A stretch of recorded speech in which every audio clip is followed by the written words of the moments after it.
अस्सलाम वालेकुम and hello everyone. आज हम बैक पेन की सीरीज जो है उसका पार्ट 4, इसमें हम लोअर बैक पेन के बारे में बात करेंगे और साथ हम इसमें डिस्कस करेंगे कि किस तरह लेटना है और सुबह जब सो के उठना है तो किस पोजीशन में रह के उठना है, ख़ास तौर पे जिनको बैक पेन की प्रॉब्लम है। तो आइए अब हम चलते हैं इसकी वजाहत के लिए। ये मैंने डायग्राम बनाया है कि हमारा जो स्पाइनल कॉर्ड है वो खड़े हो तो किस पोजीशन में होता है, तो जब हम लेटते हैं तो उसकी क्या जो कंडीशन बनती है स्पाइनल कॉर्ड की।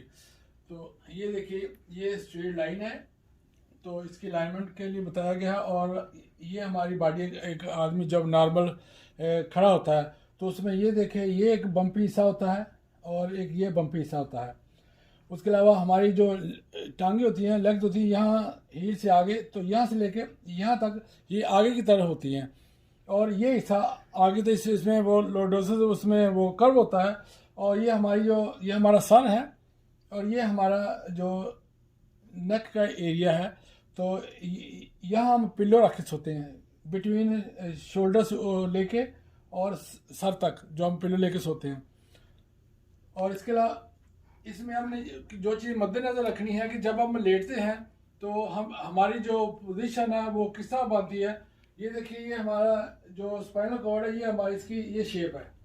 ये देखिए, ये C7 जो हमारा ऊपर वाला हिस्सा है, नेक से लेके थोरेसिक से पहले, और ये है T12 जो हमारे थोरेसिक वर्टेब्रे हैं। उसके बाद ये हमारा लंबर, जो हमारा लोअर लंबर जो हमारा हिस्सा है, जहाँ अक्सर लोगों को ये जो एरिया, ये स्पेसिफिक इस हिस्से में लोगों को दर्द की शिकायत होती है। और ये आगे सिक्रम है हमारा, लास्ट जो हमारा क्लिप उसमें मैं डिस्कस कर चुका हूँ। तो ये हमारी सब पोजीशन है हमारे जो स्पाइनल कॉर्ड की। और ये स्ट्रेट जहाँ आदमी खड़ा हो, ये बॉडी स्ट्रेट है, ये उसकी ये डायग्राम है। और ये स्ट्रेट लाइन लगाई हुई है, ये शो करने के लिए कि बम्पिंग कैसे कैसे हमारी बॉडी है।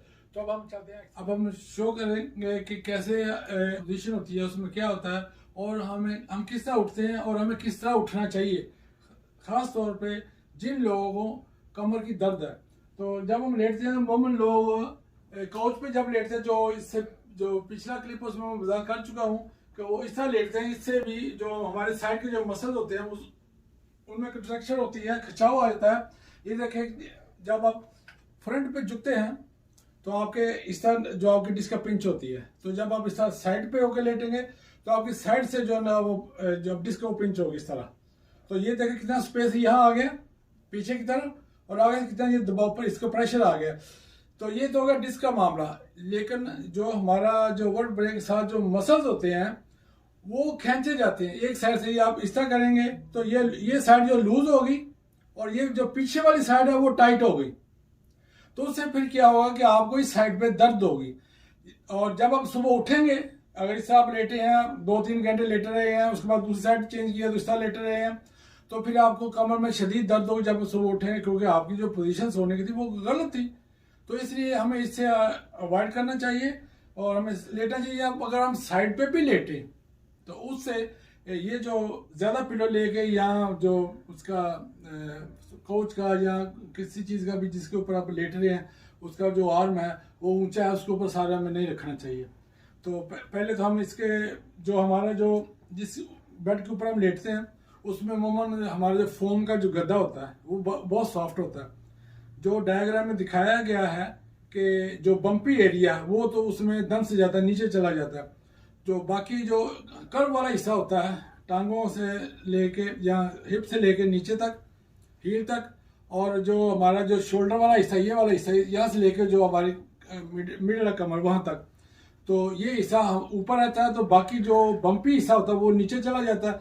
तो उससे फिर क्या होता है, जो हमारे मसल हैं वो लूज रहते हैं। उस वजह से भी जो हमारे ये भी काज बनती है दर्द होने की। तो हमें ज़्यादा सॉफ्ट बेड पे, मैट्रेस पे नहीं सोना चाहिए।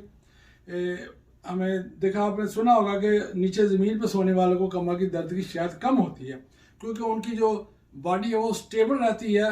तो उसमें जो हमारे उनके जो मसल्स हैं वो उससे उनको वो भी स्टेबल रहते हैं और उससे वो उनको स्ट्रेंथ मिलती है और ज़्यादा स्ट्रांग होते हैं।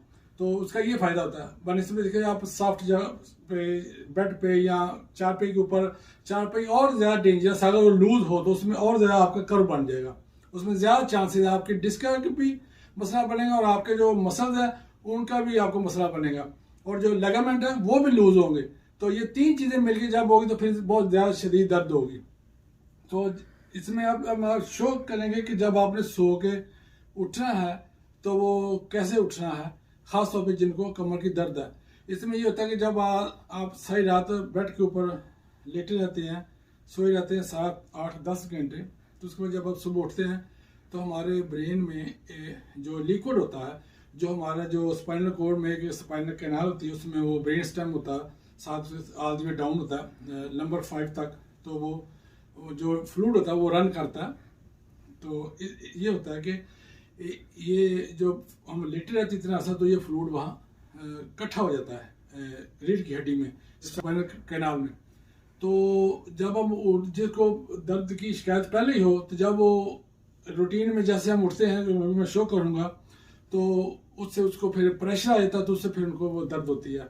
और फिर दर्द जो होती है 2 किस्म की होती है, जिनको अगर रेस्ट करने से, आराम करने से उनको रिलीफ मिले, तो अगर वो रिलीफ हो उनको, तो वो समझे कि मोर चांसेस है इसको क्योर होने के।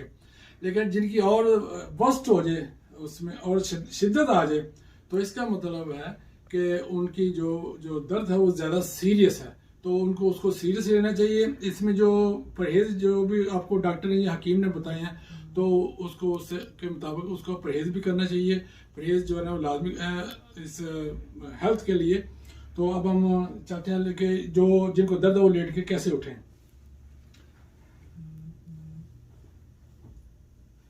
ये आप ऐसे लेटे और आपने उठना है, आप ऐसे इस तरह हैं, तो आप पहले साइड पे हो, इस तरह साइड पे हो। जिनको दर्द है उनकी बात करें, जो नॉर्मल बंदा वो भी इसी तरह करे, क्योंकि उसको भी चांसेस हो सकते हैं। लेकिन इसमें डिपेंड करता है कि उसकी एज क्या है। आफ्टर 40, आजकल तो 30 के भी 25 नौजवान नस्ल को भी दर्द हो रही है, तो जिनकी थोड़ी सी एज ज़्यादा उनको भी खास तौर पर इस तरह उठना चाहिए। ऐसे साइड पे आए, ये टांग को नीचे उतारें, ये देखिए इस टांग को नीचे उतारें, पूरी साइड को चेंज करें, और फिर इस तरह हाथों की सपोर्ट से सीधे हो जाए। इस तरह टांग को नीचे रखें ज़मीन के ऊपर, ग्राउंड के ऊपर रखें, और उसकी फिर दोनों की पाँव की और ये दोनों हाथों की सपोर्ट से आप, और ये जो आपकी दूसरा पाँव ऊपर है इसकी सपोर्ट से आप पुश करते हुए आप सीधे इस तरह ये इस तरह उठ जाए। ये आपने इस तरह उठना है। और दूसरा ये है कि इससे क्या होगा कि अगर आप ऐसे उठेंगे, ऐसे उठेंगे, तो आपका ऑलरेडी वो जो मैंने बताया कि जो फ्लूइड है वो वहाँ इकट्ठा हुआ है, तो वो उससे क्या होगा, जो प्रेशर क्रिएट होगा, तो आप इस तरह जब बेंड होंगे तो उसका प्रेशर पड़ेगा, तो आपको दर्द होने के चांसेस, जब आप सुबह उठ के बजाय इसके आपको रिलैक्स हो, रेस्ट करने के बाद, सोने के बाद, आपको की जो दर्द है वो और ज़्यादा उसमें शिद्दत आ सकती है। तो इसलिए आपने इससे इज्तनाब करना है, इससे परहेज करना है। तो आपने जिस तरह मैंने बताया, आपने सीधे रह के फिर आपने उठना है, एक ये बात है। उसके बाद हम चाहते हैं, चलो ऐसे आपने लेटना है और टंग को आपने ऐसे करना है, ये देखें, हाथों को ऐसे आपने सीधा करना है, ये पाँव ऐसे होना चाहिए नीचे वाला, ये उसके ऊपर लाना है इस तरह, और आपने इस साइड पे लेके जाना है। इसमें आपने मेक श्योर करना कि ये आपके जो मसल्स हैं, आपके पेट के बेल के जो मसल्स हैं, इनको आपने रिलीज करना है। आपने इसको खींच के नहीं रखना, तो नीचे जो कमर पे प्रेशर इतना ज़्यादा नहीं आएगा जो आप क्रिएट करना चाहते हैं। और सादा आपने पाँव के ऊपर जोर नहीं देना, और पाँव को आपने नॉर्मल रखना है इधर ऐसे इस तरह, इसको सिर्फ टच करना है कि आप इसमें से कोई चीज़ पेपर आके तो सिलेक्ट करें तो वो आसानी से निकल जाए।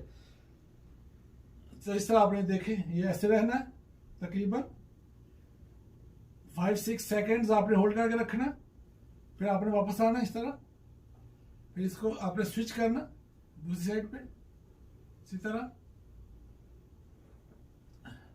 तो आपने उस साइड पे जाना, उसी तरह पाँव नीचे रखना, और ये इस साइड का मसल आपने रिलीज करनी है। इस तरह आपने रहना से 5-6 सेकेंड। तो ये आपने 4-5 टाइम ईच साइड आपने इसको रिपीट करना है। इसके बाद जो दूसरी एक्सरसाइज है वो इस तरह है, ये अपनी टांगे ऊपर उठानी है इस तरह, और पाँव को ऐसे करना और इनको खोलना है इस तरह, इस तरह आपने खोलना है। इनको आस्ते आस्ते नीचे लेके जाएं, ये देखिए, ये और फिर नीचे और फिर नीचे इस तरह। इसको यहाँ होल्ड कर, ये टांगे बैंड नहीं होनी चाहिए नी से, इनको सीधा रहना चाहिए। अगर शुरू में आप में फ्लेक्सिबिलिटी नहीं, यहाँ वो खिंचाव महसूस होता है, तो आप यहाँ तक है तो कोई बात नहीं, आस्ते आस्ते इसको प्रैक्टिस करें इस तरह करके, इस तरह। जब लचक आए तो फिर आप इसको जितना भी नीचे ले जा सकते उसको लेके जाएं। ये पाँव इस तरह होना चाहिए और इसमें खम नहीं आना चाहिए। इसको फिर आस्ते आस्ते बंद करेंगे इस तरह। चंद सेकंड आप रेस्ट देंगे, इसको फिर दोबारा। तो इधर आपने 5 सेकंड्स आपने होल्ड करके रखना है, फिर से वापस।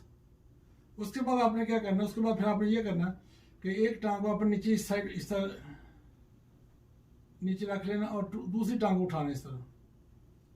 अब इसको आप लेके जाएंगे उस तरफ, ये देखिए अब ये ज्यादा जाएगी पहले की निस्बत, अब ये ज्यादा जाएगी, तो एक टांग है ना।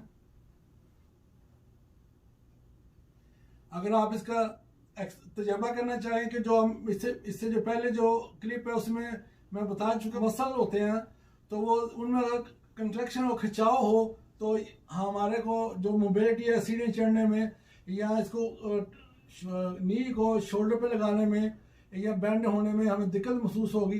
तो आप देखिए, इसको मैं सीधा करता हूँ, ये देखिए, तो ये वापस थोड़ा ऊपर आ जाएगा। इसको नीचे अकेले करता हूँ, वो नीचे देखो नीचे चला गया, ये देखिए। इस तरह फिर दूसरी साइड पे रस देंगे, इसको इस तरह नीचे रखेंगे और ये ऊपर उठाएंगे और ये देखिए।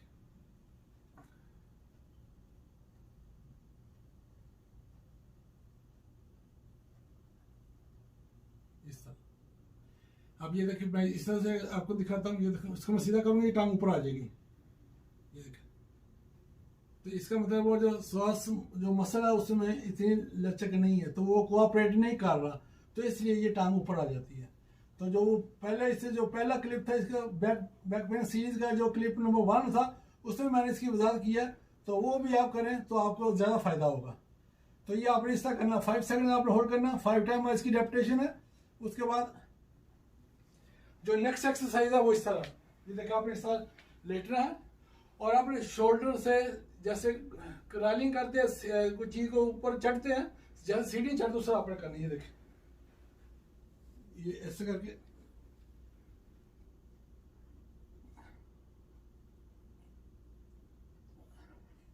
लेकिन आपकी हील वहां रहनी चाहिए, हील नहीं मूव होनी चाहिए।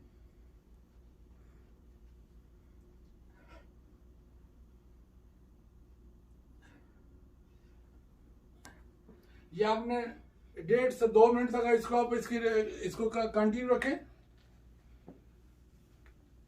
तो आज की ये एक्सरसाइज थी बैक पेन की। तो नेक्स्ट हम मिलेंगे किसी और टॉपिक के ऊपर, तो इजाज़त दीजिए, अल्लाह हाफिज़।